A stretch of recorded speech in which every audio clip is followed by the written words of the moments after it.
The social justice issue I've chosen to examine is occupational sexism. Occupational sexism is defined as discrimination mainly against women in a workplace. It could also be stereotyping females and showing favoritism towards men over women in a work setting. Imagine going into work and constantly receiving nasty negative comments from men only because you're a woman. How would you feel? This is important to me because a friend of mine experienced occupational sexism.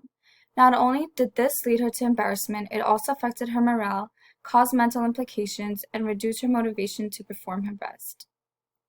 Therefore, this brought me to why I chose my topic. I chose this topic to encourage equality and because occupational sexism is a prevalent issue on a day-to-day basis that needs to be solved immediately. I hypothesized that an increase in workplace awareness and training will decrease the amount of workplace sexism. Pasilli and Ricardo studied the effects of occupational sexism on 92 Portuguese women who were exposed to hostile sexism. Their anxiety was measured right after and found that women who experience hostile sexism in a work setting suffer from high anxiety. In this study, Rubin found that organizations that increased cases of sexism resulted in employees feeling not in place with the organization. This led to individuals feeling depressed and showed that sexism has a negative impact on one's health. Lower job satisfaction leads to lower job performance, which will ultimately have a negative impact on the company. This issue continues to exist through the lens of social cognitive theory and conflict theory.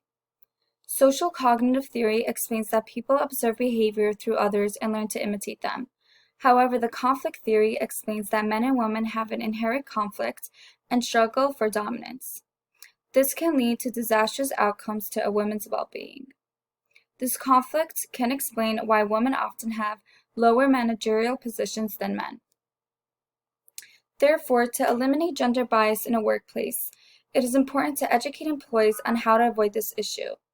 Offering training services to the employees on how to appropriately interact with the opposite gender will help handle sexism. In addition, standing up for gender inequality when it happens stimulates awareness, and increasing awareness by standing up addresses what sexism looks like and sounds like. So let's be aware and not judge based on gender. Thanks for listening.